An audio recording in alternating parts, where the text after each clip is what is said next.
దేవునికి స్తోత్రం. హల్లెలూయా.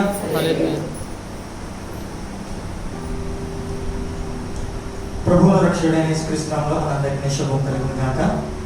ముందుగా దేవునికి వందనాలు చెల్లించుకుంటానండి. ఎన్నికలేని నన్ను ఎంతో మంది అనుభవజ్ఞులైన దైవజనులు ఉండగా అయినప్పటికీ నన్ను ఎన్నుకుని మీ ముందు నిలబెట్టుకున్నటువంటి ఆ దేవునికి వందనాలు చెల్లించుకుంటున్నాను. అదేవిధంగా కూడొచ్చినటువంటి ప్రతి సంఘ సభ్యులకు నా యొక్క హృదయపూర్వక ఆహ్వానాన్ని తెలియజేస్తూ స్థానిక సంఘ కాపరి గారికి కూడా నా యొక్క హృదయపూర్వక వందనాలు చెల్లించుకుంటానండి. ఈ యొక్క చక్కని అవకాశం ఇచ్చినందుకు. ఈరోజు దేవుడు మన కొరకు ఏర్పాటు చేయబడినటువంటి వాక్య భాగము మనందరికీ తెలిసినటువంటి బాగా పరిచయం అన్నటువంటి వాక్య భాగము మత్తయి సువార్త 11వ అధ్యాయము 28వ వచనం నుంచి 30వ వచనం వరకు ధ్యానం చేసుకున్నామండి. ఈనాటి ధ్యానంకి ఏర్పాటు చేయబడినటువంటి వాక్య భాగము మత్తయి సువార్త 11వ అధ్యాయము 28వ వచనం నుంచి 30వ వచనం వరకు చదువుకున్నాము. నేను చదువుతాను, బైబిల్ ఉన్న వాళ్ళందరూ కూడా తెరిచి గమనించాల్సిందిగా మనం చేసుకుంటున్నాను. మత్తయి సువార్త 11వ అధ్యాయము 28వ వచనం నుండి 30వ వచనం వరకు ఇలా వ్రాయబడి ఉన్నది. ప్రయాసపడి భారము మోసుకొనుచున్న సమస్త జనులారా నా యొద్దకు రండి, నేను మీకు విశ్రాంతి కలుగజేతును. నేను సాత్వికుడును దీన మనస్సు గలవాడను గనుక మీ మీద నా కాడి ఎత్తుకొని నా యొద్ద నేర్చుకునుడి, అప్పుడు మీ ప్రాణములకు విశ్రాంతి దొరుకును. ఎలాగనగా నా కాడి సులువుగాను నా భారము తేలికగాను ఉన్నది. దేవుడు తన పరిశుద్ధ వాక్యాన్ని వాటిలో దీవించుగాక. తల వంచినట్లయితే చిన్న ప్రార్థన చేసుకున్నామండి. మహాగరుడ, మహాపరిశుద్ధుడ, మా ప్రియ పరలోకపు తండ్రి, ఇదిగోనైనా గడిచినటువంటి వారం నుంచి ఈ వారం వరకు నీ పరిశుద్ధమైన రెక్కల చోట మమ్మల్ని భద్రపరిచి కాచి కాపాడి మరోత్తరమైనటువంటి పునరుత్థాన దినములోనికి అడుగు పెట్టించుకున్నందుకు వందనాలు చెల్లించుకుంటున్నాం యేసయ్యా.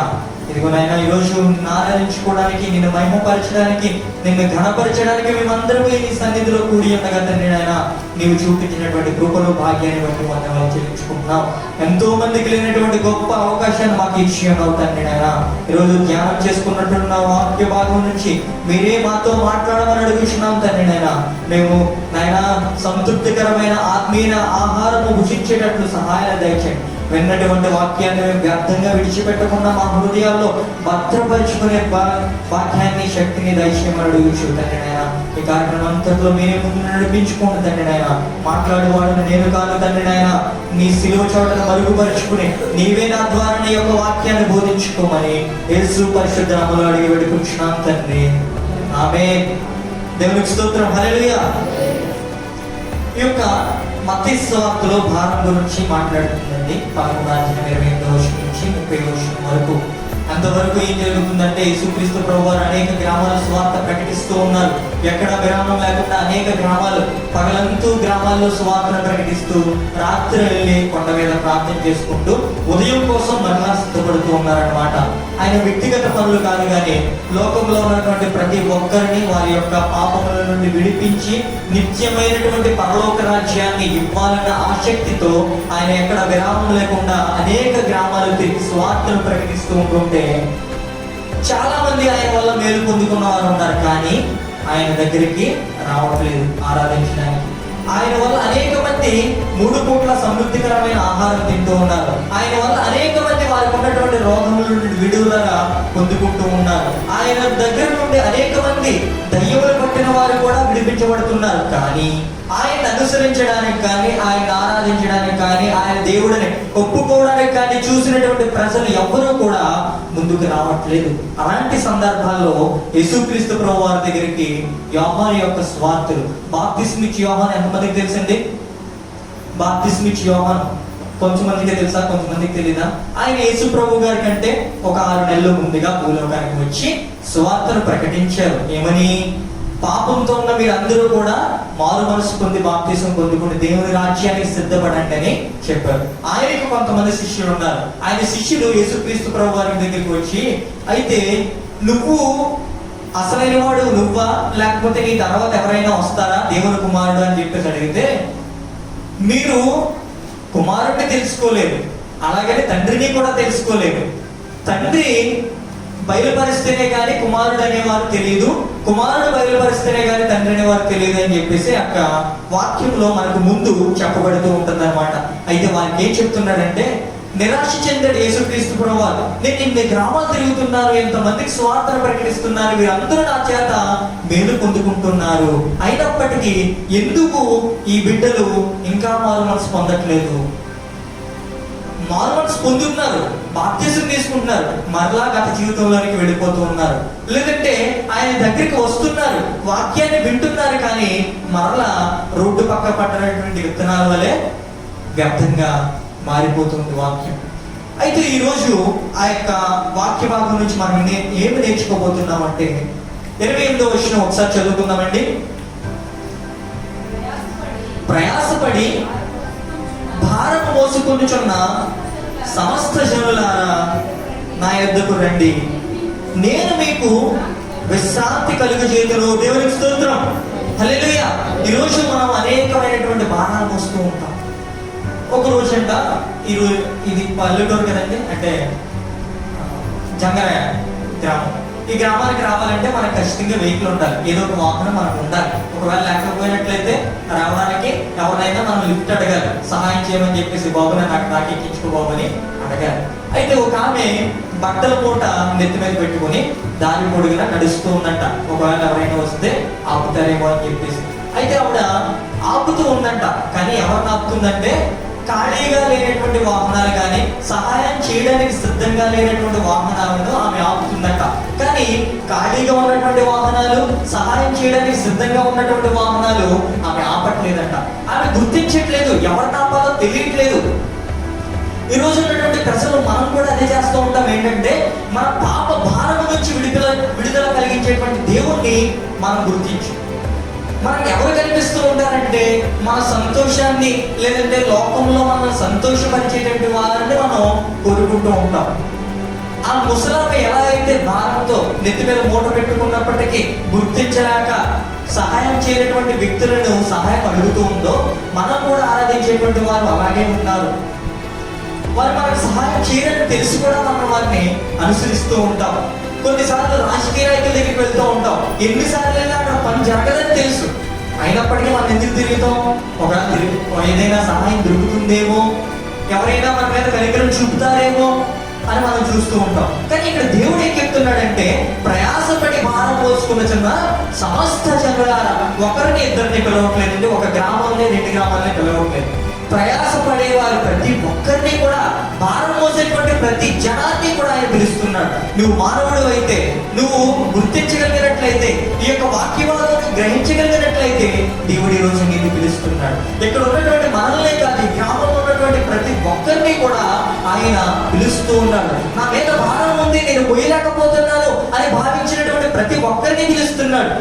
వైద్యుడు ఎవరికి అవసరం అండి? ఇక్కడ ఉన్న అందరూ హాస్పిటల్కి వెళ్తారండి. ఎవరు వెళ్తారు హాస్పిటల్కి?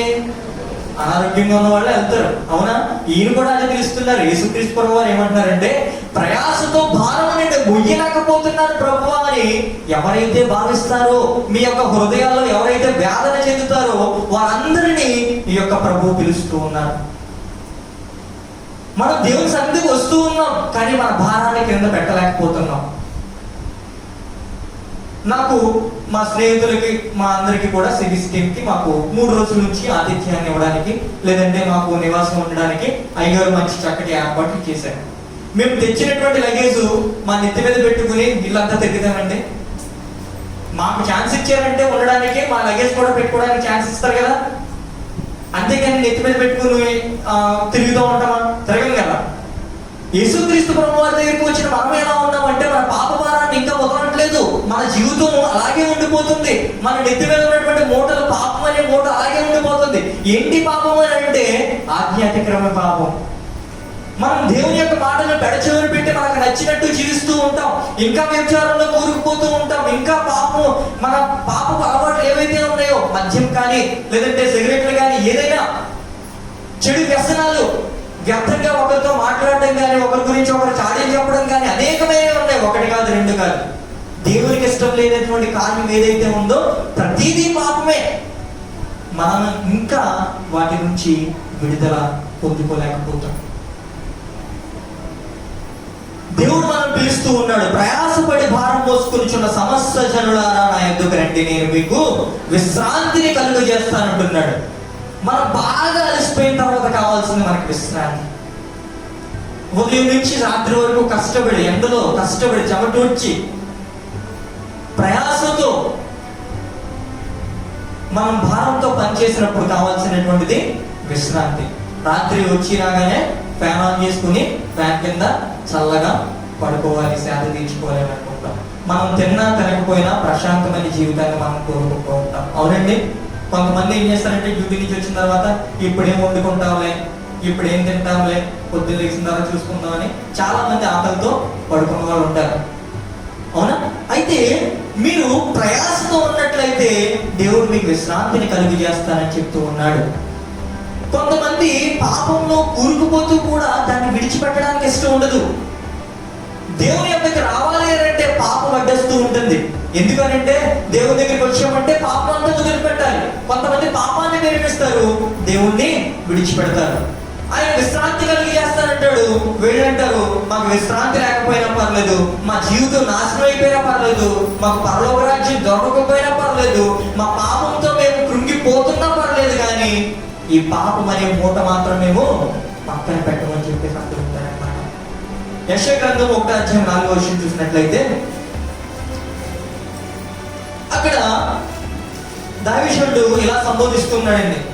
యెషయా గ్రంథం 1:4 పాపిష్టి జనమా, దోషభరితమైన ప్రజలారా, దుష్ట సంతానమా, చిరుకు చేయు పిల్లలారా, మీకు శ్రమ. దేవునికి స్తోత్రం. శ్రమ చేత నశించిపోవడం దేవునికి ఇష్టం లేక యేసుక్రీస్తు ప్రభువారు భూలోకానికి రావడం జరిగింది. పాపిష్టి జనం కోసం ఆయన రావడం జరిగింది. దోషముతో నిండిపోయినటువంటి జీవితాన్ని ఆయన దగ్గరికి చేర్చుకుంటానంటున్నాడు. మీరు మారిన తర్వాత దేవుడి దగ్గరికి రావడం కాదు, మీరు ఇంకా మారక ముందే, మీ ఇంకా పాపాలు మీలో ఉండగానే దేవుడు పిలుస్తూ ఉన్నాడు, వచ్చి ఆ పాపాలు విడిపించుకోండి అని చెప్తున్నాడు. మనం ఏం చేస్తూ ఉంటామంటే మారిన తర్వాత దేవుని సన్నిధికి వెళ్దాంలే అని మనం నిర్లక్ష్యం చేస్తూ ఉంటాం. ఇంకేమంటాడు, వారు యెహోవాను విసర్జించి ఉన్నారు, ఇశ్రాయేలు యొక్క పరిశుద్ధ దేవుని దూషితులు, ఆయనను విడిచి తొలగిపోయి ఉన్నారు. దేవునికి స్తోత్రం. హల్లెలూయా. ఈ యొక్క పాపిష్టి జనం ఎలా ఉన్నారంటే, ఈ దుర్మార్గమైన ప్రజలు ఎలా ఉన్నారంటే దేవుణ్ణి దూషిస్తున్నారంట. పిల్లలకి పలానా పని చేయొద్దురా అని చెప్పేసి అన్నాం అనుకోండి, అది వారికి ఆపద. ఎండాకాలం ఏం చేస్తూ ఉంటారంటే చెరువుల్లో ఈత కొట్టడానికి కానీ, కాలువల్లో ఈత కొట్టడానికి కానీ ఇంట్రెస్ట్ చూపిస్తూ ఉంటారు. మనం ఏం చేస్తాం, వెళ్ళొద్దని చెప్తామా, వెళ్ళంటారా అని చెప్తామా? వెళ్ళొద్దని చెప్తాం. అలాగైనా చెప్పేస్తారా? చెప్పకుండా వెళ్తారు. వెళ్ళినట్టు ఉంటారా?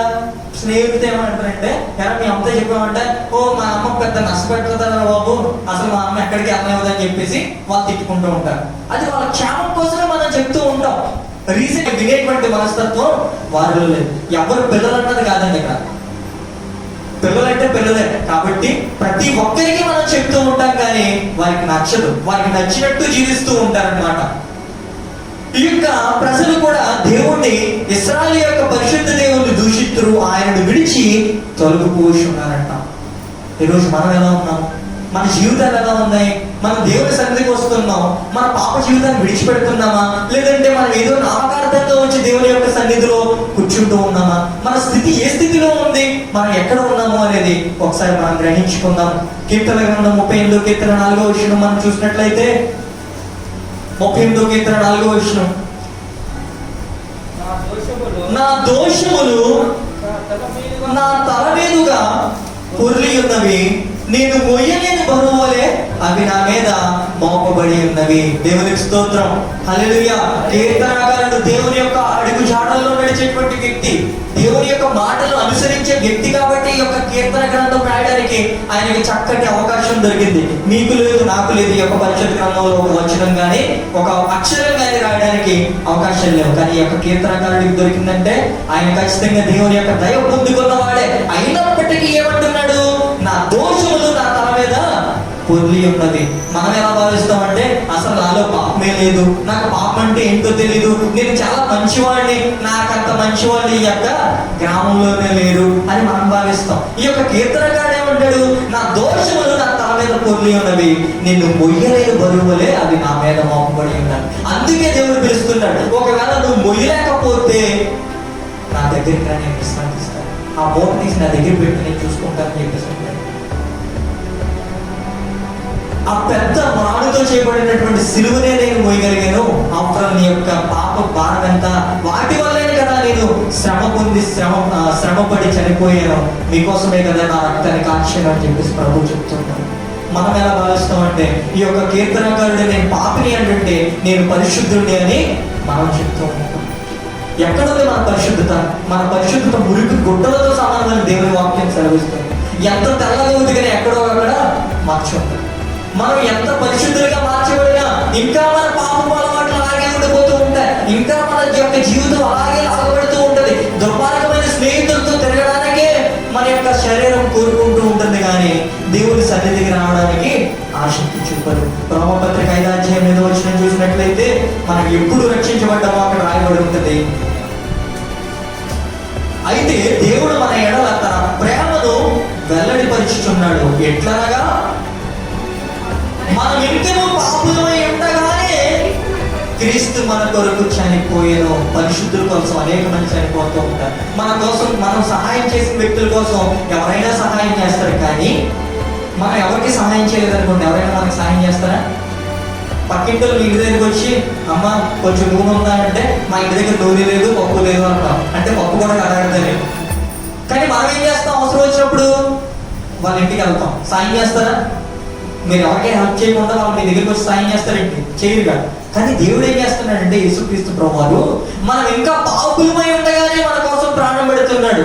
ఒక మంచి వ్యక్తి కోసం, దేశాన్ని రక్షించే వ్యక్తి కోసం, లేదంటే దేశాన్ని ఉద్ధరించేటువంటి వ్యక్తి కోసం ఎవరైనా చనిపోతారు, కానీ పాపి కోసం ఎవరు చనిపోతాడండి?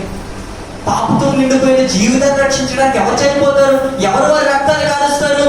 కానీ ఇక్కడ యేసుక్రీస్తు ప్రభువారు మన కోసం కాల్చి ఈ రోజైనా ఈ క్షణమైన ప్రభు మనల్ని పిలుస్తూ ఉన్నాడు. ప్రయాసపడి భారం మోసుకుంటున్న సమస్త జనులారా ఆయన దగ్గరండి, నేను మీకు విశ్రాంతి కలిగి చేస్తానంటున్నాడు. మీరు దేవుడి సన్నిధికి వచ్చారు, దేవుడితో మాట్లాడుతూ ఉన్నారు, దేవుడు మీతో మాట్లాడుతున్నాడు వాక్యం ద్వారా. అయినప్పటికీ ఇంకా మన పాపపు భారాన్ని మనం విడిచిపెట్టలేకపోతున్నాం. ఎక్కడ మన పాప భారం ఉందంటే ఇంకా మన తల మీద, కీర్తనకారుడు చెప్పినట్లుగా మన తల మీద మోపబడి ఉన్నది. అది ముయ్యలేని భారమైనప్పటికీ మనం మోస్తూనే ఉన్నాం. దేవుడు సెలవిస్తున్నాడు, మీరు మొయ్యలేకపోతే వదిలేయండి అయ్యా, ఎందుకు ఇంత భారాన్ని మీరు మోస్తున్నారు అని అంటే మనం ఏం చేస్తామంటే చెప్పండి అని చెప్పేసి దేవుడు అట్లా మాట్లాడితే మనం ఎటు తిరుగుతాం. అవునండి, ఇక్కడైనా మన యొక్క జీవితాన్ని మార్చు. ప్రభు మనల్ని కోరుకుంటున్నాడు, తగినటువంటి మారు మనసు మనలో ఉండాలని చెప్పేసి. ఇంకా ఎటువంటి భారం మనలో ఉంటుంది అని అంటే ఆందోళనకరమైనటువంటి భారం, ఒత్తిడితో కూడినటువంటి భారం, మన కుటుంబానికి వచ్చినటువంటి భారం. పాపము అనే భారం మనది అయితే ఒత్తిడితో కూడినటువంటి, లేదంటే ఇంటి కోసం ఆలోచించేటువంటి దిగులు పడేటువంటి భారం ఒకటి. నా ఇంట్లో నా పిల్లలు ఏమైపోతారు, రేపు నాకు తినడానికి ఏమైనా ఉంటుందో ఉండదో, లేదంటే నా యొక్క భర్త ఎక్కడికి వెళ్ళాడు, వస్తాడా రాడా, లేదంటే ఏంటి నా యొక్క సిచ్యువేషన్, ఈ రోజు ఎలా ఉన్నామో రేపు ఎలా ఉంటామో అని చెప్పేసి మన వ్యక్తిగత భారం అనేకమైనవి మన నెత్తి మీద మోపుకుని మొయ్యలేక ఆందోళన పడుతూ ఉంటాం. కనీసం ప్రశాంతంగా గ్లాసులు మంచినీళ్ళు కూడా తాగలేము. ఫుల్గా వణుకుతున్నటువంటి మనిషి ఒక కొన్ని చెంబుడు నీళ్లు తాగుతున్నాడనుకోండి, ఎలా ఉంటుంది?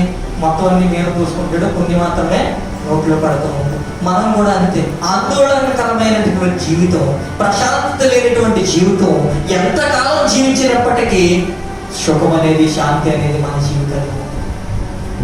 కొన్నిసార్లు ఉద్యోగం కోసం మనం ఆందోళన చెందుతూ ఉంటాం, కొన్నిసార్లు రేపు పని దొరుకుతుందా దొరకదాని మనం ఆందోళన చెందుతూ ఉంటాం, కొన్నిసార్లు వ్యాపార నిమిత్తం ఆందోళన చెందుతూ ఉంటాం, కొన్నిసార్లు మన యొక్క కుటుంబ బిడ్డల వివాహాల కోసం మనం ఆందోళన చెందుతూ ఉంటాం. అనేకమైనటువంటి ఆందోళన, ఒకటి కాదు రెండు కాదు, అనేకమైన తలకు మించినటువంటి భారం మనం మోస్తూ ఉంటాం.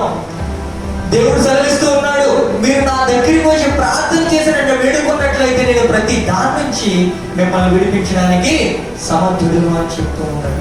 ఆయనకి ఏది అసాధ్యం? ప్రతిదీ సాధ్యమే. మానవుడు చేయలేని అనేకమైన క్రియలు, కార్యాలు ఆయన ఒక్కడు చేసి ఉన్నాడు. కాబట్టి 29వ వచనం మనం చూసినట్లయితే, నేను సాత్వికుడును, దీన మనస్సు గలవాడను, కనుక మీ మీద నా కాడి ఎత్తుకొని నా యొక్క నేర్చుకుని, అప్పుడు మీ ప్రాణములకు విశ్రాంతి దొరుకును. నా కాడి ఎత్తుకుని మన దగ్గర ఉన్నటువంటి పాపపు భారాన్ని ఆయన దగ్గర విడిచిపెట్టేసి ఆయన యొక్క కాడిని మనం ఎత్తుకోవాలి అని అంటారు. ఆయన ఎలాంటి వాడు అంటే సాత్వికుడు, దీన మనస్సు కలిగినటువంటి వాడు. సాత్వికం ప్రతి దాంట్లో తగ్గింది. దీన మనస్సు, ఎంత దీన మనస్సు అని అంటే ఆయన ఎక్కడ కూర్చోమన్నా ఆయన కూర్చోగలడు. మీరు పాత అంటే ఊరు గుడిసెలో ఉంటారు, మీరు ఆయన ఎక్కడికైనా వస్తాడు. ప్రభు రావడానికి ఏది అడ్డుకాదు. మీరు పెద్ద బంగ్లాలో ఉంటాడా, ఆయన అక్కడైనా ఉండగలడు. ఏది లేకుండా మీరు రోడ్డు పక్కన డేరా వేసుకుని అక్కడైనా ఉంటారా, అక్కడికైనా వస్తాడు. ఆయన ఏమీ మిమ్మల్ని బంగారు బడిలో నాకు ఆహారాన్ని అందించండి అని అడిగేటువంటి వ్యక్తి కాదు. ఆయన సాత్వికుడు, దీన మనస్సుడు కాబట్టి ఆయన ఎక్కడైనా సర్దుకుపోగలిగినటువంటి వ్యక్తి. ఈరోజు మనం ఏం చేస్తూ ఉంటామంటే మన కుటుంబాల కోసం ఆలోచిస్తూ, దిగులు పడుతూ, చింతిస్తూ ఉన్నటువంటి కాసేపు నిద్రను కూడా మనం పాడు చేసుకుంటాం. కొన్నిసార్లు మనకి నిద్ర 12 అయినా పట్టదు, 2 అయినా పట్టదు. ఎందుకు అనంటే కుటుంబ ఆందోళన చెందుతూ ఉంటాం. పని ఒత్తిడి, పని భారం, కుటుంబ భారం, ప్రతిదీ నెత్తి మీద పెట్టుకుంటూ ఉంటాం. కానీ ప్రతిదీ తన కాలము చొప్పున జరుపుకుంటూ వెళ్తుంది.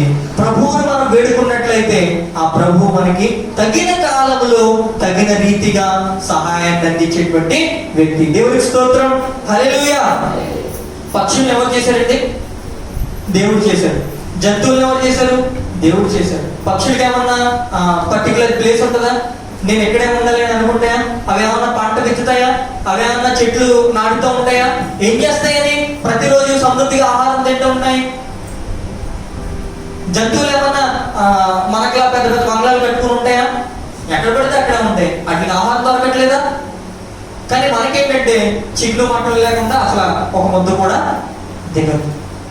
మనం వాటి గురించి ఆలోచించి ఏం చేస్తూ ఉంటామంటే ఉన్నటువంటి కొద్ది జీవితాన్ని నాశనం చేసుకుంటూ ఉంటున్నాం. దాన్ని వ్యర్థంగా పాడు చేస్తూ ఉంటున్నాం. మీరు ఎంత మంచి క్వాలిటీ కలిగినటువంటి ఫలాలు, యాపిల్స్ కొనుక్కున్నారనుకోండి, మీరు వాటిని తగిన కాలంలో తినాలి, వాటిని అనుభవించాలి. మామిడి పళ్ళు కొనుక్కున్నారంటే వాటిని తగిన కాలంలో తినాలి. అంతేగాని ఈ రోజు తినేస్తే ఎప్పుడు ఉండవేమో అని చెప్పేసి పక్కన ఇట్టారనుకోండి, మీరు తినకుండా పోతే, లేదంటే పక్క అమ్మినోడు తినకుండా పోతే, ఎవరు తినకుండా పోతే ఏమవుతాయి? కుళ్ళిపోతాయి, ఉండవు. మీరు ఆలోచించి దిగులు పడితే అవి ఉండవు, బాగుండవు, పాడైపోతూ ఉంటాయి. అదే విధంగా మన జీవితం కూడా ఉన్నటువంటి 40 సంవత్సరాలు, 50 సంవత్సరాలు, 70 సంవత్సరాలు అంతే. అంతకు మించి ఎక్కువే ఉండదు మనకు ఆయుష్. ఈ కాలంలోనే దేవుని దగ్గరికి వచ్చి దేవుని తెలుసుకుని మనకు ఉన్నటువంటి భారాన్ని విడిచిపెట్టి ప్రశాంతమైన జీవితాన్ని జీవించినట్లయితే అందరికంటే సంతోషంగా మనం జీవించగలుగుతాం. ఉన్నది కొద్ది కాలమే. దరిద్రుడైన లాజరు ఎక్కడ ఉన్నాడు? రోడ్డు పక్కన ఉన్నాడు. ధనవంతుడి చేతి కింద రాలినటువంటి రొట్టె ముక్కల చేత తన జీవనాన్ని గడుపుకున్నాడు. జీవితం అలా పాడైపోయిందా? చక్కటి పరలోక రాజ్యాన్ని దేవుడు అనుగ్రహించాడు. ధనవంతుడు ఏం చేశాడు? ఉన్నటువంటి జీవితాన్ని నా ప్రాణమా తిను త్రాగు సుఖించు అన్నాడు. నా మరుసటి రోజు రాకముందే ఆ రాత్రే దేవుడు తీసుకుని పోయాడు. గమనించాడు. ఎప్పుడు మరణం వస్తుందో మనకు తెలియదు. ఎప్పుడు మన జీవితం ఎక్కడ ఉండదో మనకు తెలియదు. ఎప్పుడు ఏం చేస్తామో మనకు తెలియదు. మీరంతా కష్టపడి సంపాదించి కూర్చినా సరే కానీ ఎవడో తెలియని వాడు వచ్చి నీ ఆస్తి మొత్తాన్ని కొల్లగొట్టుకొని పోతాడు. జాగ్రత్త. మీకున్నటువంటి సమస్త ఒత్తుళ్ళ నుంచి విడుదల పొందుకొని ఈ క్షణమైనా, ఈ రోజైనా ఉన్నటువంటి భారాలు విడిచిపెట్టాడు. ప్రభువుని విడిచిపెట్టాడు. ప్రభు చూసుకుంటాడు. ఆయన చెప్తున్నాడు కదా, నన్ను ప్రార్థన చేసి అడిగిన ప్రతి దానికి నేను సమాధానం ఇస్తానన్నాడు. ఈ యొక్క 1 పేతురు రాసిన పత్రిక 5వ అధ్యాయం 7వ వచనం చూసినట్లయితే, పేతురు రాసిన 1 పత్రిక 5వ అధ్యాయం 7వ వచనం, ఆయన మిమ్మల్ని గూర్చి చింతించున్నాడు, మీ చింత యావత్తును ఆయన మీద వేయుడు. దేవుడికి స్తోత్రం. ఎవరు చింతిస్తున్నారంట మనల్ని గురించి? దేవుడే చింతిస్తున్నాడంట. మనం ఎవరి దగ్గరైనా ఆఫీసర్ ముందు పనిచేస్తున్నాం అనుకోండి, ఎవరింట్లో అయినా మనం పనిచేసేటప్పుడు ఆ యజమాని మన గురించి ఆలోచిస్తే మనకు ఎంత ఆనందంగా ఉంటుంది, ఎంత ఆనందంగా ఉంటుంది. ఆ వ్యక్తి అంటాడు, పలానా టైంలో మీ ఇంటి దగ్గర శుభకార్యం ఉంది కదమ్మా, నువ్వు ఒక 2 రోజుల ముందు నుంచే సెలవు తీసుకో, నువ్వు విశ్రాంతి తీసుకో, లేదంటే నీ పనులు చక్కబెట్టుకో అని మనం సెలవు అడగక ముందే ఆ వ్యక్తే మనకు సెలవు ఇస్తే ఎంత ఆనందంగా ఉంటది, సంతోషంగా ఉంటుందా? లేకపోతే అదేంటి అప్పుడే పంపించేస్తున్నారు అనుకుంటారా? ఎంత త్వరగా మనం పంపిస్తే అంత మంచిదని చెప్పేసి మనం ఆలోచిస్తాం. ప్రభు ఏం చెప్తున్నాడంటే మీ చింతను గురించి చింతించున్నాడంట. కాబట్టి మన చింత యావత్తును ఆయన మీద వెయ్యాలి. మనం ఏం చేస్తామంటే నాది నా దగ్గరే ఉండే, నీది నీ దగ్గరే ఉండే అని చెప్పేసి ఆయన ప్రశాంతత మనకి ఇవ్వలేము, ఆయన శాంతిని మనం తీసుకో.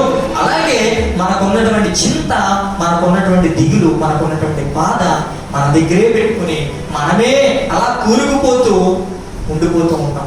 ఒళ్ళో పెట్టుకున్నటువంటి నిప్పి ఎప్పటికైనా మనల్ని కాల్చేస్తుంది. అమ్మా, ఎంత మంచి బట్టలు వేసుకున్నప్పటికీ నిప్పుని ఒళ్ళో పెట్టుకుని కూర్చున్నాం అనుకోండి, ఏం చేస్తుంది? కాలిపోతారా లేకపోతే అలాగే ఉంటారా? కాబట్టి ఏదో ఒక రోజు మీకు ఉన్నటువంటి చింత మిమ్మల్ని కృంగదీస్తుంది. మీకు వచ్చేటువంటి హార్ట్ అటాక్లు కానీ, బీపీస్లు కానీ, షుగర్లు కానీ ఎందుకు వస్తాయి? మనకు ఉన్నటువంటి ఆలోచన బట్టే, మనకు ఉన్నటువంటి వ్యాధుల బట్టే. ప్రతి దాన్ని ప్రశాంతంగా ఉండలేము. వాటి వల్ల మనకు రోగాలు తప్ప దీవెనలు దొరకవు. గమనించండి. ఈ యొక్క 6వ వచనం 7వ వచనం మనం చూసినట్లయితే, ఫిలిప్పీయులకు రాసిన పత్రిక 4వ అధ్యాయం 6-7 వచనాలు మనం చూసినట్లయితే, ఫిలిప్పీయులకు రాసిన పత్రిక 4వ అధ్యాయం 6-7 వచనాలు.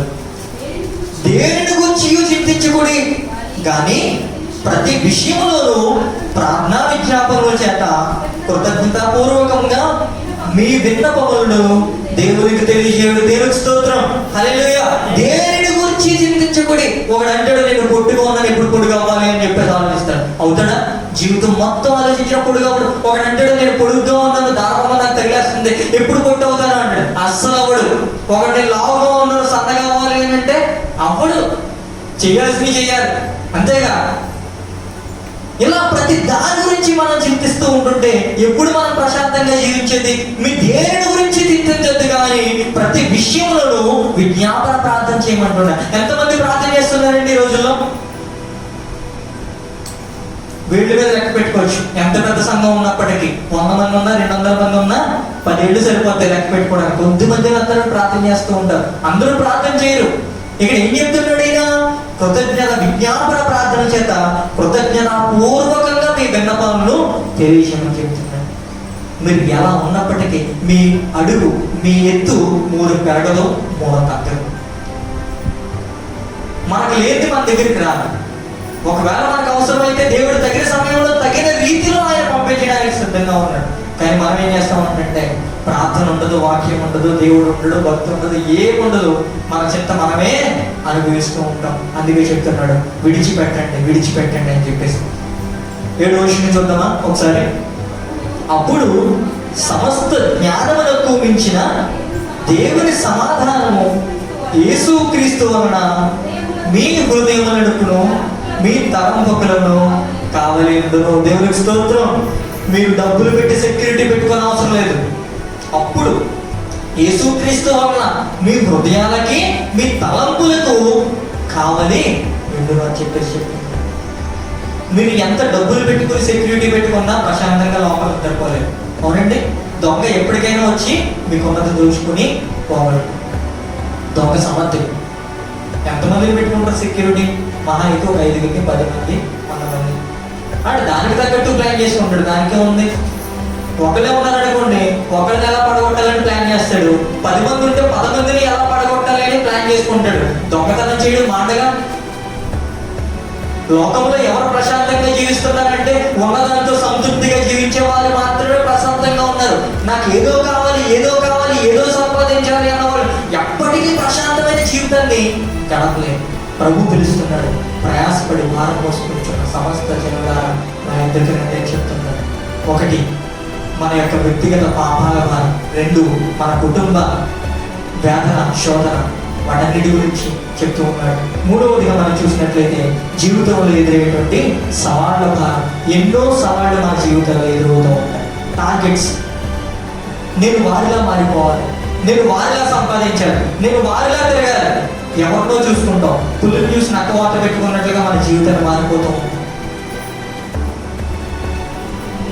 వ్యక్తి ఎంత కష్టపడుతున్నాడో మనకు తెలియదు, ఆ వ్యక్తి ఎంత శ్రమను అనుభవిస్తున్నాడో మనకు తెలియదు. కానీ నేను కూడా కష్టం లేకుండా, శ్రమ లేకుండా ఆ వ్యక్తిలా మారిపోవాలి అనుకుంటాను. ఒక ఐఏఎస్ అవ్వాలంటే ఒకలా ప్రిపేర్ అవ్వాలి, ఒక ఐపీఎస్ అవ్వాలంటే ఒకలా ప్రిపేర్ అవ్వాలి. దేనికి తగ్గ ప్రిపరేషన్ దానికి ఉంటుంది. టీచర్ కోసం నేను జాబ్ ప్రిపేర్ అవుతూ ఉంటుంటే వెళ్ళి వేరే చదివామన్నా చదువుతూ అవుతుందండి. నేను ఏమి అవ్వాలనుకుంటే దాని ప్రకారంగా నా సిద్ధపాటు ఉంటాను. కానీ మనం ఏం చేస్తూ ఉంటామంటే ఏదో ఎవరో చేశారు అని చెప్పేసి వాళ్ళకన్నా నేను మారిపోవాలి అని చెప్పేసి పక్క వాళ్ళ మీద అసూయతో మనం ఉండిపోతూ ఉంటాం అన్నమాట. ఆయన చెప్తున్నాడు ఏమంటే నా కాడి సులువుగా ఉంది. 30వ వచనం చదువు ఒకసారి. యాలనగా నా కాడి సులువుగాను భారము తేలికగాను ఉన్నది అని చెప్తున్నాడు. మనం మోసేటువంటి భారాలు ఎలా ఉంటాయంటే మొయ్యలేని. కీర్తనకారుడు చెప్పాడు కదా, నేను మొయ్యలేనటువంటి భారం నా తల మీద మోపబడింది. ఇక్కడ ఏం చెప్తున్నాడు? ఆ భారం నా దగ్గర విడిచిపెట్టండి రా బాబు, నేను ఇచ్చేటువంటి కాడి సులువుగా ఉంటది, చాలా తేలికగా ఉంటది, భారం లేనటువంటి యొక్క భారం ఉంటది, కాబట్టి దాన్ని మొయ్యండి అని చెప్పేసి అంటే మనం వాటన్నిటినీ విడిచిపెట్టి మనకు నచ్చిన మార్గాల్లో మనం తిరుగుతూ ఉంటాం. ఎక్కడ తిరుగుతామంటే ఎక్కడ పెడితే అక్కడ తిరుగుతాం. ఏది ముందుకు, ఏది మన చేతకు రాదు. ఎప్పుడు చూసినా జీవితంలో ఉన్నటువంటి సవాళ్ళ భారం అనేది పోయేది కాదు. ఈ యొక్క కీర్తన గ్రంథము 55వ కీర్తన 22వ వచనం ఒకసారి చూద్దామా? నీ భారము యెహోవా మీద మోపుము, ఆయనే నిన్ను ఆదుకొనును. నీతిమంతులను ఆయన ఎన్నడూ కదలనీయడు. దేవునికి స్తోత్రం. మనం నీతిమంతులమైతే, మనం పరిశుద్ధులమైతే, మనం దేవుని పిల్లలమైతే, దేవుడు మన దగ్గర ఉన్నట్లయితే, దేవుడు మనం యజమానిగా చేసుకున్నట్లయితే, మన భారం ఆయన మీద మోపినట్లయితే ఆయనే మనల్ని ఆదుకునేటువంటి వ్యక్తి. మనుషులు ఎవ్వరూ మనల్ని ఆదుకోలేదు. మనుషులు మనం బాగున్నప్పుడు మాత్రమే వాళ్ళు మనతో మాట్లాడేది. ఎప్పుడైనా మీరు అప్పుల భారంతో కూరుకుపోయారనుకోండి, మీకు ఉన్నటువంటి సమస్యలతో కూరుకుపోయారనుకోండి, ఫోన్ చేసి చూడండి, లేకపోతే ఇంటికి వెళ్ళి చూడండి, ఎవరు తలుపు తీయరు, ఎవరు ఫోన్ లిఫ్ట్ చేయరు. నాకే కూడా డబ్బులు ఉన్నాయమ్మా, నేను ఇంకేం సహాయం చేయగలను, నేను ఇంకేం సహాయం ఇవ్వగలను అని చెప్పేసి అంటారు తప్ప ఎవరైనా మీకు తలుపు తీస్తారా? కానీ ప్రభు చెప్తున్నాడు, మీరు నా దగ్గరకు వచ్చినట్లయితే నీ భారాన్ని నేను తీరుస్తాను, నీ భారాన్ని నేను మోస్తాను, నువ్వు మోయక్కర్లేదని చెప్పేసి చెప్తున్నాడు. ముందుగా చెప్పుకున్నాం కదా, ఒక ముసలామె దేవుని దగ్గర ఆ యొక్క సహాయం అందించలేనటువంటి వ్యక్తిని ఎలా అయితే ప్రాధాన్యపడుతుందో, మనం కూడా సహాయం అందించేటువంటి దేవుడిని పక్కనే పెట్టుకున్న, దేవుడి సన్నిధిలో ఉన్నప్పటికీ మనం ఆయన సహాయం కోరుకోము. ఎవరైతే మనకు సహాయం చేయలేకుండా ఉంటారో వారినే సహాయం అడుగుతూ ఉంటాం. మరికొందరు ఉంటారు, ఏం చేస్తూ ఉంటారంటే ఆ యొక్క సహాయం పొందుకోవడానికి ఆ ముసలామె లిఫ్ట్ అడిగినప్పుడు కారు ఆపి ఎక్కించుకుంటాడు ఒక ఆయన. ఆవిడ ఏం చేస్తాడంటే నా మూట నా దగ్గర ఉన్నాయమ్మా, ఎందుకంటే నాకు సహాయం చేసింది ఓన్లీ నేను కూర్చోవడానికి మాత్రమే సీట్ ఇచ్చారు, అంతేగాని నా మూట పెట్టుకోవడానికి కారులో ప్లేస్ ఇవ్వలేదు కదా మీరు అని చెప్పేసి ఆ మూట నెత్తి మీదే పెట్టుకుని కారులో ప్రయాణం చేస్తూ ఉందట. ఎంతవరకు న్యాయం? గాడిద మీదకి ఎక్కారు ఎవరైనా? ఇప్పుడు ప్రయాణం చేసేవాళ్ళు గాడిద మీదకి ఎక్కుతారు. మూట నెత్తి మీద పెట్టుకుని ప్రయాణం చేస్తారా, గాడిద మీద పెట్టి ప్రయాణం చేస్తారా? గాడిద మీదే కదా పెట్టాల్సింది. కానీ కొంతమంది ఏం చేస్తారంటే గాడిద మీదకి ఎక్కుతారు కానీ మూట వారి నెత్తి మీదే ఉంటుంది. ఏంటి ప్రయోజనం? ఏం లేదు, కాళ్ళకి ఉండదు, కానీ తలభారం అనేది పెరిగిపోతూ ఉంటుంది. మనం కూడా దేవుని సన్నిధికి వచ్చి మన భారాలు ఇంకా మనమే మోస్తూ ఉంటాం. వదిలిపెడదాం ఎక్కడికైనా. దేవుని యొక్క వాక్యం సెలవిస్తుంది మనం విడిచిపెట్టమని. యెషయా గ్రంథం 41వ అధ్యాయము 9-10 వచనం మనం చూద్దాం ఒకసారి.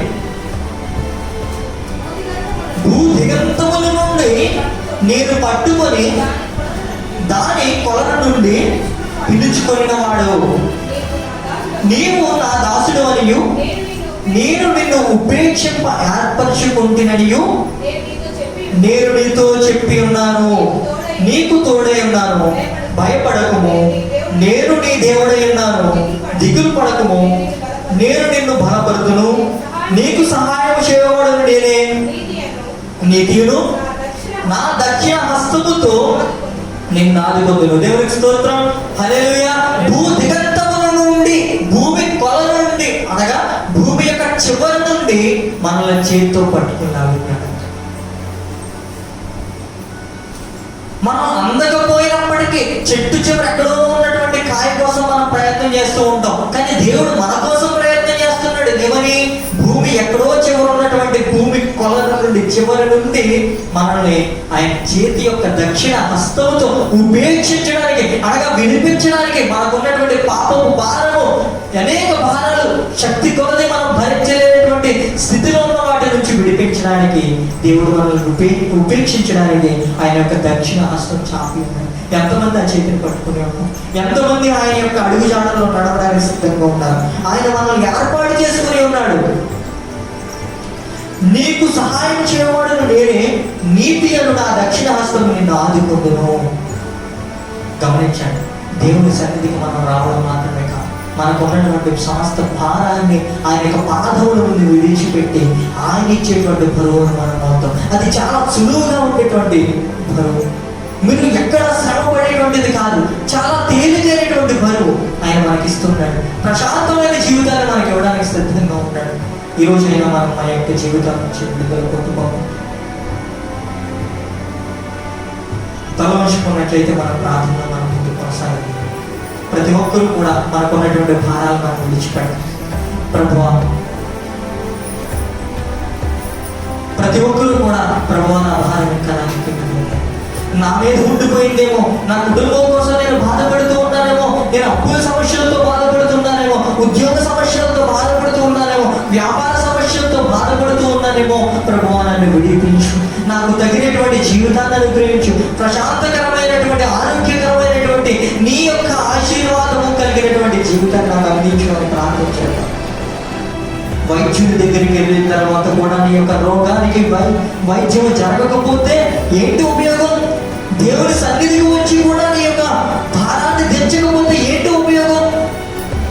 గమనించండి, ప్రభు సన్నిధి మనం విడిచిపెట్టాం. ప్రభు చేత మనం ప్రయాసతో ప్రార్థన చేసి ప్రభువాన్ని విడిపించు అన్నట్లయితే ఆయన విడిపించడానికి సిద్ధంగా ఉన్నాడు. ఒకరిని ఇద్దరిని కాదు పిలుస్తా, సమస్త లోకంలో ఉన్నటువంటి మనుషులను పిలిచి ఉన్నాడు. ప్రయాసపడి భారం పోసుకుంటున్న సమస్త జనులారా పిలిచి ఉన్నాడు. ఏదైనా కార్యక్రమానికి వెళ్ళాలంటే మనం పిలవాలి, పిలిస్తేనే మనం ఆ కార్యక్రమంలో ఉంటాం. ఈ యొక్క దేవుడైనటువంటి యేసుక్రీస్తు ప్రభువారు ఒక్కరిని కూడా విడిచిపెట్టలేదు. సమస్త జనులారా నా దగ్గర రండి అని పేరు పేరుగా పిలుస్తూ ఉన్నాడు. మరి ఎందుకు రాలేకపోతున్నారు? ఇంకా ఈ యొక్క గ్రామం జంగరైన గ్రామం నుంచి అనేక మంది ప్రజలు ఉన్నారు. అయినప్పటికీ నా మాటలు వింటున్నప్పటికీ కానీ కూడా దేవుణ్ణి అంగీకరించలేకపోతున్నారు. ఒకసారి గమనించి గ్రామా, దేవుడు పిలుస్తూ ఉన్నాడు నిన్నే. ఈరోజు నీ సన్నిధికి రావాలని చెప్పేసి ఆయన కోరుకుంటూ ఉన్నాడు. నీ భారాన్ని ఆయన మీద మోపు. ఇంకా భరించలేకపోతున్నావేమో, ఇంకా పోయలేకపోతున్నావేమో, విడుదల పొందుకో. ఎక్కడ నీ కోసం కష్టం కలగకుండా ఉండాలని ఆయన మోస్తానంటున్నాడు. నేను మోస్తాను, విడిచిపెట్టు అని చెప్పేసి అంటున్నాడు. నేను ఇచ్చేటువంటి ప్రశాంతకరమైన జీవితాన్ని నువ్వు గడుపు. ఎంతకాలం? మహా అయితే 70 సంవత్సరాలు బ్రతుకుతాం, 80 సంవత్సరాలు బ్రతుకుతాం. అంతకంటే ముందు వస్తే చావు. మనం ఏం చేయలేం. ఎప్పుడు పిలిస్తే అప్పుడు వెళ్ళాల్సిందే. ఉన్నటువంటి కొద్ది జీవితాన్ని కూడా ఎందుకు మనం వ్యర్థంగా విడిచిపెట్టాలి? ప్రశాంతమైనటువంటి ఆరోగ్యకరమైనటువంటి జీవితాన్ని మనం అనుభవించాం. ఎంతో మంది రోగులే తిరుగుతూ ఉన్నారు. ఎందుకు రోగులు అవుతున్నారు అని అంటే కేవలం వారికి ఉన్నటువంటి ఆందోళనకరమైనటువంటి జీవితం మాత్రమే. పాపం విడిచిపెట్టలేకపోతున్నారేమో. ఇంకా దేవుని సన్నిధికి వస్తే నేను పాపం చేయకూడదు, నేను పాపాన్ని విడిచిపెట్టేయాలి అని ఆలోచిస్తున్నారేమో. మీకు ఎందుకు ఉపయోగపడనటువంటి పాపం ఎందుకు? సిగరెట్ కాలుస్తాడు, దాన్ని తయారు చేసినోడు చెప్తున్నాడు తాగద్రా బాబు, కాల్చద్రా అనేసి. అయినప్పటికీ మనం వాటి నుంచి విడుదల పొందుకోలేము. మత్తుకు బానిసలు అయిపోతూ ఉన్నాం.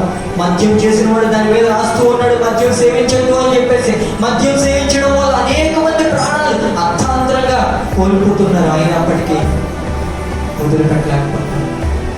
మన నోరు ఎప్పటికప్పుడు జగడంతో నిండిపోయింది. ఇక్కడ మాటలు అక్కడ, అక్కడ మాటలు ఇక్కడ చెప్తూనే మన పాపపు జీవితాన్ని బ్రతికేస్తూ గడిపేస్తూ ఉన్నాం. ఎప్పుడు వాటిని విడిచిపెట్టారు? దేవుడు ఒకటే దానికి ఇచ్చాడు, తక్కువగా మాట్లాడాలి.